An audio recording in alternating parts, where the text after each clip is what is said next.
Alright, welcome back to another video. In today's video, I'm going to go through some settings that you need to have for CJ. These settings will put you in the best competitive advantage to win games. So I'm going to go tab by tab, giving you all my settings and all the settings that I recommend that you have, and all the settings that are like personal preference as well. I'll go through them as well. But starting off on the general tab, there's not a lot you need to think about here, apart from these two here, Stun VFX and Tinnitus SFX. By rights, this is kind of personal preference, but nobody likes to be fully blinded and your whole room light up when you get flashbang, so I just have it on dark glare. The tinnitus one I have on muted, because if you don't know what this is every time a wall gets breached, there's like a thermite or a breacher charge goes off, or even an ash charge, there's kind of a little ringing sound. This gets rid of that if you put it on muted, which technically gives you a competitive advantage, so that's why you need to have it set this way.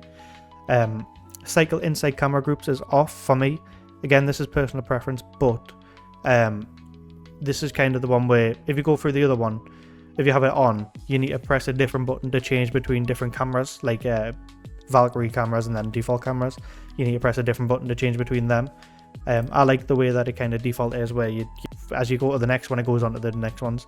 So I have it that way. Now, diffuser pickup, a lot of people have this on manual, but for me personally, I have it on both. This basically is when there's a diffuser on the floor. Do you want it to automatically pick it up? Do you want it to pick it up where you press the button to pick it up, or both? There's a lot of times where when you have it on the automatic, it doesn't pick it up for you, or like it doesn't. There's like certain times where it won't pick it up, and then if you're in like a stressful situation and you haven't picked it up, then you can't plan. Or there'll be times where you automatically pick it up when you walk past it and you don't want that, then you might want to put it on manual. But for me personally, I like it on both, just because I have the option to pick it up if I want to manually, or if I automatically pick it up, then that's fine, because I don't mind having it in my pocket. This visible throw trajectory, you need to have this on unless you're a big troller, because this shows where your grenades are going to go. This shows where you're going to like throw your gadgets down, so it's very, very handy. Drone after prep phase, now this is kind of personal preference. However, for me, I have it on semi-automatic. Now this is because there might be times in game where your teammates are like, can you hold this drone for us, like right in the prep phase, because they want to rush to take map control.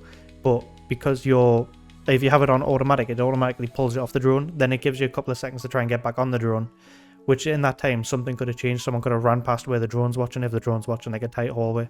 So a lot of people have it on manual for that reason. Personally, I have it on semi-automatic. This is because it takes you off the drones if you're watching someone else's, but if I'm watching mine, then it keeps us on it. What I usually do is I'll stay on mine, and then when the drone phase goes into action phase, I'll switch back to the drone that they want us to watch, just because it's basically the same as having it on automatic, but then you're not getting pulled off. And then if my drone dies or something, I can just pull straight off it because it's on semi-automatic. Match replay is good to have on if you like to watch back through your VODs, like through your games, to see what's happened, to like if you have a suspected cheater or something. If you have low storage on your computer or low storage on your console, then it might, I don't know if match replay is on console, to be honest, but then it might sort of mess with that because the files aren't small. I'm going to skip through the HUD settings because mine are just on normal, because I don't really care too much to go into detail on them, so mine are just on normal.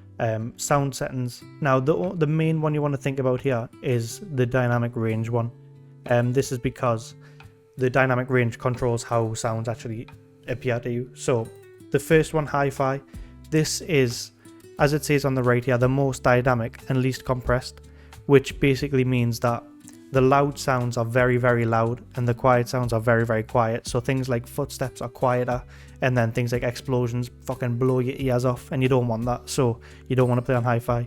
TV is kind of like a middle ground, where it's got a little bit of compression, which means that like the loud sounds and the small sounds are compressed together to be like moderately even. But it's kind of like a jack of all trades, where if you know the full quote, the jack of all trades is a master of none, so you don't want that. What we want is night mode. This is because it's the least dynamic and it's the most compressed, so that means that all the sounds are kind of unified, where big massive volume sounds like explosions are lower down, and lower volume sounds like footsteps are higher up, so you can hear them a bit better. Now, your mileage may vary with this. You might feel like you're better with a different one. If you are, then use that other one, but for me personally, night mode is the way to go. Again, the tinnitus one you want to have unmuted. In-game volume I have to 100 because I usually play with music blasting, so I need my sound loud enough to be able to hear the game. and anything else I haven't really played with, so I don't really change anything else on these. I don't think I'll go down. You make sure you have stereo here rather than mono. Stereo basically means that the left things come out the left ear, the right things come out the right ear. Mono basically means that everything's mushed into one way. You don't have any directional sound, so you don't want that. Again, everything else here is kind of either personal preference or doesn't really matter. Now, display settings are all personal preference. For me personally, I like to play on 16:9 or auto, and I like to play with 90 FOV. Again, for you guys, you can put whatever you want. The only thing I would recommend changing is these things, the HUD display area and the menu display area. You want to move these as small as possible. Now, the reason for this is so that you have less distance for your eyes to need to travel to see things on the screen. So like your ammo count in the bottom corner, you don't want to move, like it's only a tiny bit difference, but that difference can mean like a split second where you have to make a split second decision. Now you have an extra split second to make that decision. As you can see where the bars are, like the corner bits, they go inwards.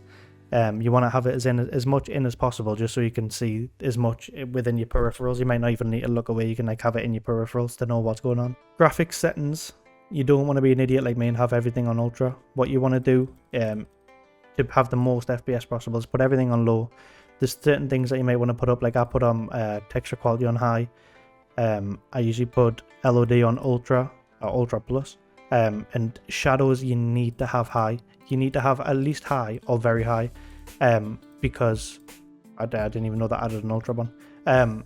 Because if you have it anything less than, I believe, medium, then I don't know if they show up on medium. I believe they don't, but if you have them on medium or below, shadows don't show up. So you want to have it so that you can actually see shadows. So put that on high or ultra or whatever you can afford to put it on. Everything else is kind of doesn't really matter. I like to have my anti-aliasing off, just because I don't like the kind of fuzz that it puts over things. Now for controls, if you take my controls, you're a troller. Controls should be personal to you because it's what's comfortable for you to use. But if you want to see what mine are, I'll slowly go through them. The only thing that I think is different is my crouch is on hold. I believe by default it's on toggle. Don't need the controller ones, I don't use controller. So everything else after that is all kind of personal preference again. But for what I would recommend that you do is to change the color of your optic. Now for the accessibility settings, these are definitely personal preference. However, there's some things that you need to have, which is, like I said before, the tinnitus, the stun VFX. Turn off motion blur, just you don't want anything that blurs your vision. And screen shake intensity, you want to have that off. If you have screen shake on, you're a troller, and I don't want to hear it. This is because screen shakes, like the screen shakes whenever anything happens in Siege, and you don't want it to shake when you're trying to aim at someone and then your screen's going. You don't want that, so get rid of it. The only thing that I would say to mess with as well is the color of your optics, and just have it something that sticks out to you and something that's good for your eyes to visually see. I kind of like putting it on blue, just because it sticks out to me in my head. And what you want to do as well is change the color of the enemy team to something like blue, just because it'll make Claymore stand out a little bit better. This is a little bit awkward to get used to at first, but once you're used to it, it's nice because you can see Claymores a lot better on some of the like more reddy, orangey maps. The chat preferences one is a personal preference. It doesn't really matter what you have it at. I'm putting mine as that because why not? So yeah. But that's all for this video. I've gone through all the settings that I have for Siege X. If you enjoyed, please drop a like and sub, and I'll see you in the next video. Thanks for watching.